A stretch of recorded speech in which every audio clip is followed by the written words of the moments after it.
Straight to the topic, my friends. Starseed Elementary. It's about seeing those events and all the speakers and all the information in our esoteric society. I have observed the following. I want to hone in more on the experiencer and their experience with what they feel, and the spiritual aspect and the emotional aspect of where we are with this. Because many have explained to me that they missed that. It's all on stage and a lot of story and narrative stuff is going on, which is all nice, which is inspiring to where we're going. But I want the new starseeds and the younger ones and those who are not so familiar with the topic, you have to make a difference between truth and sensationalism.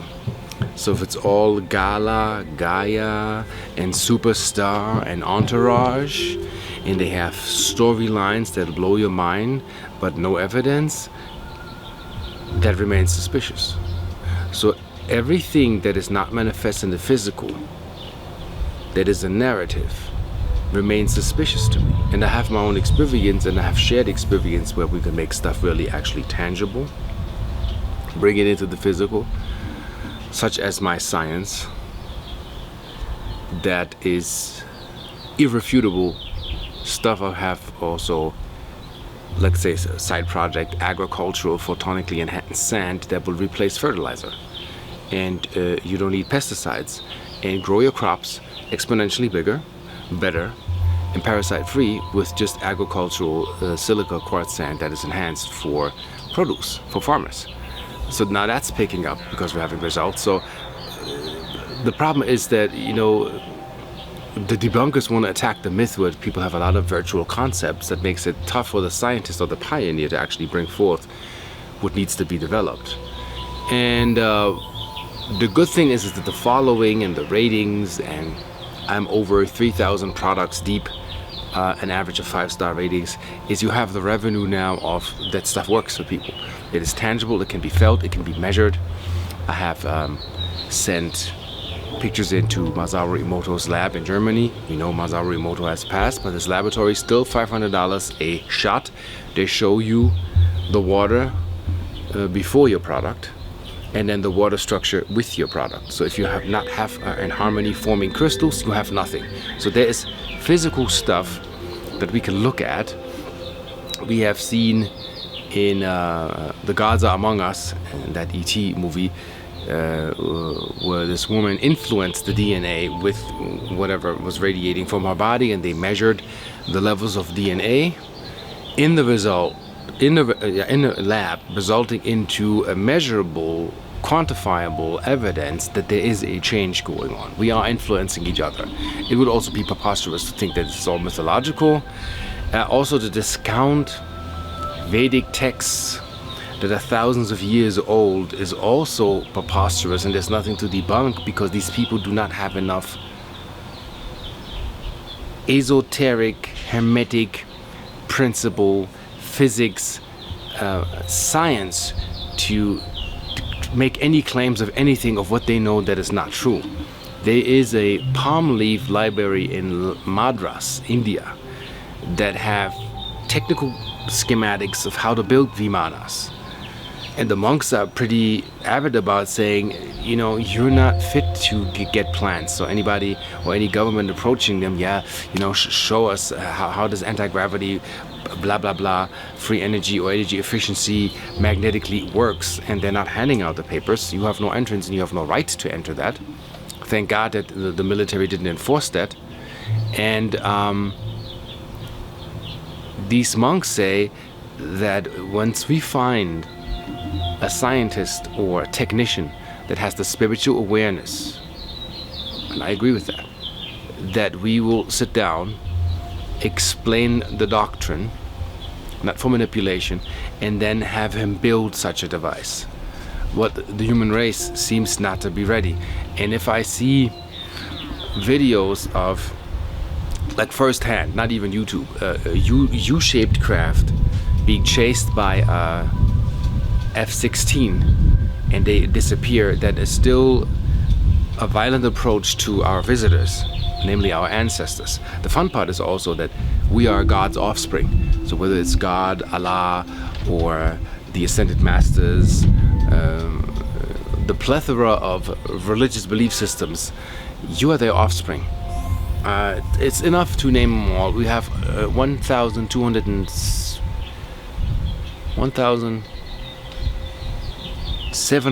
something 75 deities commercially known, 470 religions that say their God is the God. You have to understand the confusion of belief systems past the fall, from angelic to human race. We are this fragmented mirror, and you look at the Vedic texts here, some look at Hermetic principles here, others look at Egyptian science here. It's like you're looking at a fragmented mirror, you're looking at your reflection and you're trying to figure out the whole while your reflection is shattered. That makes it very, very, very hard to bring in actually what's relating and pertaining to the body. I have to mention Greg Braden, the God Code, God Elohim within the body, within the Gattaca Code. Dr. Schöneberger has also found out, the German scientist, that the hexagram system of the I Ching has 64 codon-based, pair-based levels that are also translatable in an ASCII code, but also in a digital bit code, which is the human genome. And then you can go into the astrology, reflect with the human design, retract with the I Ching. It's a complex system, but numerically it can't even be debunked. You have the number code, and then you can see if somebody hasn't developed their CD, which will turn into another video. What's a CD? A CD can be unity. A CD can be peace. It's not all superpowers and Superman. So let's say your shadow is conflict. The middle ground of development of that shadow is diplomacy. The CD would be peace, where there isn't even any approach of any conflict or any argument or anything being reviewed, debunked, or anything. It's Zen, the art of not engaging, not reviewing, not saying anything, not acting out anything, not trying to correct anything unless you have better produce. If, and that's to be observed, you see that you don't like the apples that somebody's selling, you know, it also has to be, there has to be substance to be sold. Things in physical form. I don't know, things that will have your motor run more efficient, or like for farmers, we're developing quartz sand that deletes the methane gas, and structures from the composting, the toxins, and you don't have the smells, and the nature of biovital systems structuring themselves. We have water clearing systems where you can put a device in a riverbed and a river runs through it, and after a year or so it'll turn green blue again, and it clears up, the algae disappear, the fish return. Effective physical things in service on a high distribution level, where let's say the barrier reef, you know, I have this theory, which I think I know I'm right, but usually we are so all over the place, religious, cult, this, losing ourselves and how we can help. I believe that the barrier reef that's officially biologically dead can be brought back if we use this Mr. Iron's water system, which is 14 pH level, and my photonic systems as in gigantic photonic cubes submerged in the barrier reef, and I guarantee you 5 to 10 years it'll return fully, because the only problem is the acidity of the oceanic levels, that the pH level has dropped. That's measurable. You've seen documentaries where this is shown. So all I'm saying is bring the acidic level back to a neutral level where the fish can exist. I think it's between 7 and 9 where that normalizes, and the fauna and flora can return. That's physical. So you have to question yourself when you see somebody on the panel talking about these fantastic storylines, and all that's being sold is coffee mugs, in t-shirts. Not even energetic stuff, just a print and a logo. And I say it has to be more than t-shirts and coffee mug. Yes, I want to sell t-shirts myself, but energetic spectrum, a holy geometry, an idea with what you want in exchange, as in your service to the planet. But if somebody says, to be quite frank, it's nice that you tell me you found giants in Antarctica, but what does that do for my chakratic system? What does that do for my energetic system here, right now, as I'm trying to fix my body? What does it do for my diet? Or let's say some of you have an addiction. How do we get into what is an addiction? What does that mean? Somebody is latent depressed and they have an addiction, whatever it may be. How do we heal that? How do we help people to get out of their shadow? And that acted out efficiently by saying, oh, okay, because I have relatives, so I'm touched by that. Well, tomorrow, and it's been 5 years since he touched, whiskey, and the person is clear. Not even on medication, not even in that process, meaning that's a city to be developed to. I could say now, if you have an addiction, you have a ghoul. An addiction is as powerful as a ghoul. When I had visions, I could see entities attached to the addiction, that the more you addicted, the stronger the entity behind you gets. And it's a shadow entity that kind of like needs the energy through you, and where you haven't developed your patterns, this will run through you and will run its course. It is also to be observed that you can't prosper on that level if you continue down that path. You're not building, you're not expanding, you're not really having your own house. I don't know, maybe at some point rent-free, low-cost maintenance housing, solar panel powered stuff that's all yours, and you really are in control of your life, and you're living in reality. And a lot of people are way on, give me the story of, I say, yeah, Roswell is nice and interesting, but if you want to talk 60 years about stuff where I haven't seen a shred of evidence, and I believe it is true, but for the scientific community also, we need something scientific that they can grasp, that they can integrate that into the physical, and anchor from virtual space into physical space. And that's what I'm operating on, is you need physical objects, and you need to make stuff tangible. A guy can approach me and say, yeah, I got a Peterbilt truck. You show me that your fuel system saves me 1 mile per gallon. And I can install it. Anybody can challenge me. I have nothing to hide. And they'll call me and they're like, I'm saving $1,000 a week. How does that happen? It works. When it works, it works. It's like, I have to go back to many people in the esoteric industry, I would say, are ungrounded. They're in this virtual space. Sometimes I have discussions with people, they'd say, well, you call yourself a starseed, you're limiting yourself. That's just a label. Well, a camera is a camera. A piece of paper is a piece of paper. A car is a car. A bus stop is a bus stop. We need labels in a dimensional realm with physicality to have an orientation. Labels are not limiting. Labels are descriptive words that will give you a telepathic image. When I say house, you think of the house of however you illustrate your house. When I say rose, you might think of a red rose right now, right? So in our psyche, we have the red rose. Who would think of a yellow rose? That's kind of rare. Or a purple rose. It's very rare, When I say ball, what color does the ball have? Most kids pick red or orange. Who would say rainbow or mosaic? Individual psychic patterns have psychic matches in a different way in parameter. That's different for every individual. As individuals, so in the Devic realm, every spirit is a thought form. So whatever thought you feed is the Deva that you're feeding. So if I call myself the technical elf, and I had visions where I seen these dudes in technological suits and they fix everything. Well, I'm the assembly and fixer guy. That's my entire life. I learned the electrical engineering, sound engineering, and the devas of that realm work with me, because thought forms are needed to be channeled to assist you for what your purpose is in your life. Channel the wrong devas, as in the bad jinn, well, you're in trouble. Meaning, like, if you're troublesome and you project hate, or you want to attack somebody, or even you want to create an illusion, like you're fabricating a storyline in your mind, then you will call the devas of the illusionary realm, of the Maya realm. And Maya is, a lot of people don't understand what Maya is. They say Maya, an illusion, and it's not real. Nothing is real. When it rains, it rains. When you fill your car with gas, your engine runs.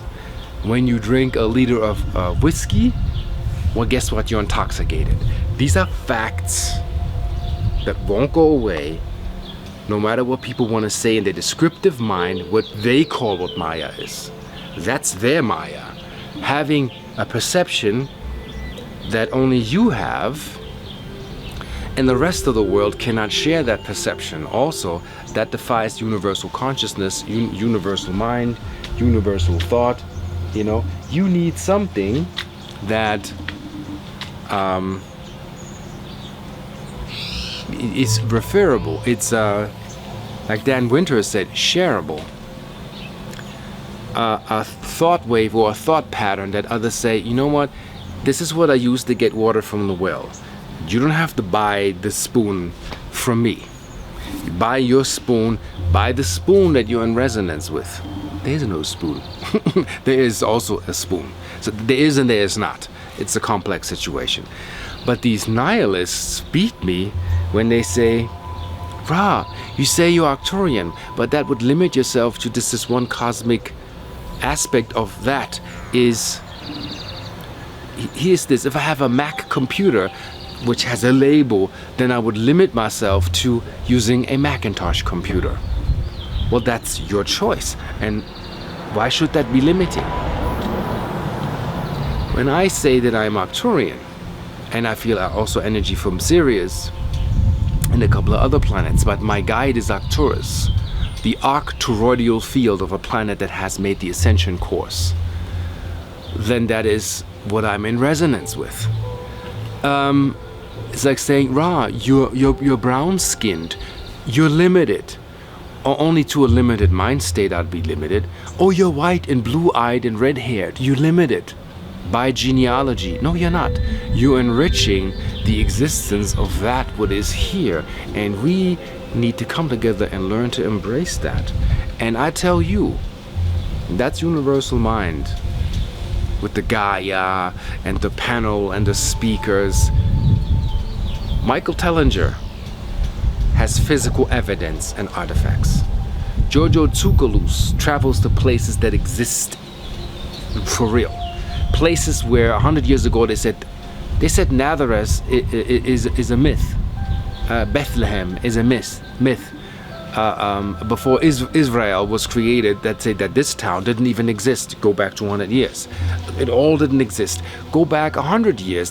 There were people living in a jungle. There was a movie about that. I forgot it, the title, where a guy said there's a civilization that lives without the influence of Western civilization in a completely different state of being. And the financiers and investors said that is impossible. Like, see how preposterous humans are in their mind, thinking that we are the Alpha and Omega, because we're not. We're part of it. I believe also, if we have 64 codons, based on levels of existence and development, and different races have different development, and Tibetan books in ancient teachings, and I spoke to different monks that have ideas that you won't find in commercial books. Really hardcore dudes that really travel the world, and they're doing their Zen. They're not using a label, and they run around and they have regular work. They are Zenning it out. So they said that we are constructed of 64 different species in the universe. And make no mistake, your stem brain is a snake brain, which is reptilian. That was designed part in the Anunnakian construct to create the aggressor of adrenaline and survival instinct, because on this planet this was needed at the time. Now utilize that and integrate that. If somebody chooses to channel a draconian stream and go cold, or has sniffed so much cocaine that their medulla oblongata is destroyed and the empathic hormones can no longer be produced, yeah, then it's equivalent to be a cold draconian. My grandma born in the turn of the century used to say draconian laws. Where do you think that comes from? I'm not talking dragon, I'm saying draconian. That is this when you do not connect, when you're cold blooded, and you have zero empathy. And that is in part the old Niburian. The Anunnakis were actually Niburians when they were mixed with partially draconian beings, which are not amphibious. There's a difference, you know. Reptilian, amphibious, arachnophobe, and then the squids. What are they called? Octopads or something. There's a difference with species, and people mix it all. They have no biological knowledge. They don't read. Like, a study is required to attain knowledge. So see those that are here to help you in your craft to further this out more, to bring this into the planet. That's what I wanted to share. Do not fall for sensationalism. Yeah, and I saw this being coming out the wall, and then you have no experience. You can't share that. If you can't connect, then that's a problem. I say, look at physical evidence. If you want to do a UFO tour and you come to Sedona, you know, go to the New Age Center. There's a lady there. You can get $5,000 high-tech military-grade equipment and look into the sky, and you'll see stuff that's mind-blowing. And I spoke with astronomers and physicists that clearly say that they went on these tours and they got the information, and they said, this is not a satellite, this is not a plane, this is in Earth's orbit, and now it's leaving Earth orbit. This is not ours. We can't produce this. Then you have plasmic discharges from craft that are amber, blue, green, yellow, and bright white. I've spoken with physicists and heard also a story from a lady that's spoken with a physicist. We'll just get into the resonance. That say we work with plasma and producing plasma in the laboratory. And I said, you can't imagine how much energy you need, how much voltage you need to run in generators in a big factory to create a plasmic orb this size on the ground. So when you see something in 25,000 feet over your head, you know, that's where I'm like, debunkers are to me laughable, because you're not equipped with the knowledge of a physicist knowing the energy equivalent that you need to produce a plasmic orb. Let's say that's the size of a house, would be I don't know, 15 times New York City nuclear power. We don't have that. We can't produce that. That is fact. Philip K. Dick, truth is what refuses to go away, no matter what you say. And then you have 9 people standing there with the goggles, night vision device. The new ones have also heat signature detection. They're like $18,000. Really high-tech cameras that can look into dimensional aspects and light spectrum that the human eye cannot see, where you would see stuff that will blow your mind, that you will not be able to explain. You have no idea. And when you look up in the sky with these devices, it's like an airport, at least in Sedona or Hawaii or Mount Shasta. For those who know, there's a reason behind that.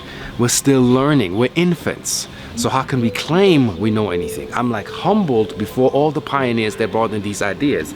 And here's something I want to share that for the debunkers, what I find funny. Let me start with one. One tried to debunk ancient aliens by saying that Pumapunku, on the top plateau, there's no diorite and there's no granite. There's only sandstone. So he took some JPEG pictures. That guy never traveled there, okay, never touched anything. And he said that precision tools can be mimicked. You can use, I don't know, copper blades and sand and cut in precision length. And he only points out the sandstones that he found, the red ones. See, I live in Sedona. I know what sandstone looks like, and I'm not an archaeologist or I don't know, stone expert. But I know people that visited that place. I myself visited Egypt, and I've seen granite and I've seen diorite, and I've seen that where there's no, what do you call it, quarry, not in a 2,000 mile radius, you can find that rock.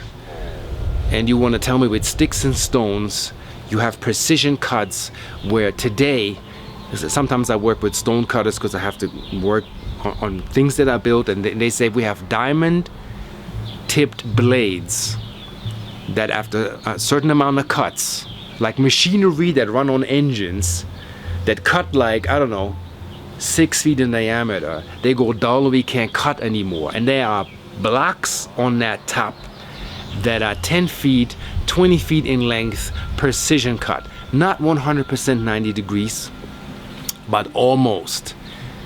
We can't cut that. Drill holes, like where you would need drill bits, diamond tips that will break all the time in the rocks, but. So where you see that rocks have been cut with precision tools, granite, and then you realize the younger the artifacts get, the crappier the stuff looks.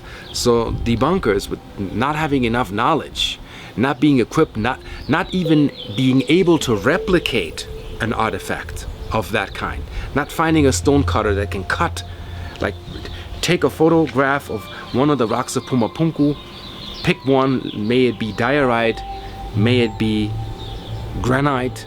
Of course sandstone is easier, and even with sandstone we cannot cut down to the precision how these were found. And when the natives say, legend says, that these were built by the gods and they came in their boats from the sky, you cannot question that. Because what did these people see that came from the sky? That is where we have to see. That's where our evidence is. And that's what I'm working on, that we have relevant elephant and we have evidence for things that are real, and there's nothing to debunk. And when Tesla said free energy, back then the debunkers thought it was their purpose to destroy him, saying there's no such thing as electricity or any current that can be produced that will do anything. And Tesla has proven them wrong. Edison has proven them wrong. They said you cannot make anything glow by feeding it current. That is impossible. The Wright brothers, who developed a plane heavier than air, motorized, and they said, we will make this fly. Two brothers. They were laughed at. The debunkers said that it's impossible to build something that is not lighter than air that would fly by thermodynamics. And the Wright brothers defied the debunkers over time by building the first motorized plane that they flew, and you know the picture. The Wright brothers, check the biography, they defied the debunkers that said that it's impossible, this will never be. So if a debunker cannot build a plane or produce crops, I don't know, where your pumpkins are this size, they all need to shut up, because you have nothing. You have nothing. If somebody has physical, tangible evidence, I have to say this again, all debate stops. All dreaming and conceptualizing of what if is over. And that's what we're working with. Also, what I observe on the big TV stations and the esoteric wisdoms is the natives have this much presence. Zuni elder Clifford, a good friend of mine, I see him on Ancient Aliens for 2 minutes. Yeah? Very clear. And David has 30 minutes or 25 minutes. Has his own show. And it's all run this way. And the natives with oral traditions and rights and knowing the land. So you tell me what I'm seeing. Who should we listen to? You know? Some English professor that comes along and tells us how, I don't know, Swahili was developed, but a Zulu elder is not being questioned. Why is Credo Mutwa not on the panel? People that are from the land need to be represented. Now put that in your pipe and smoke that, and you'll be closer to what we call the flip side. There's more to come.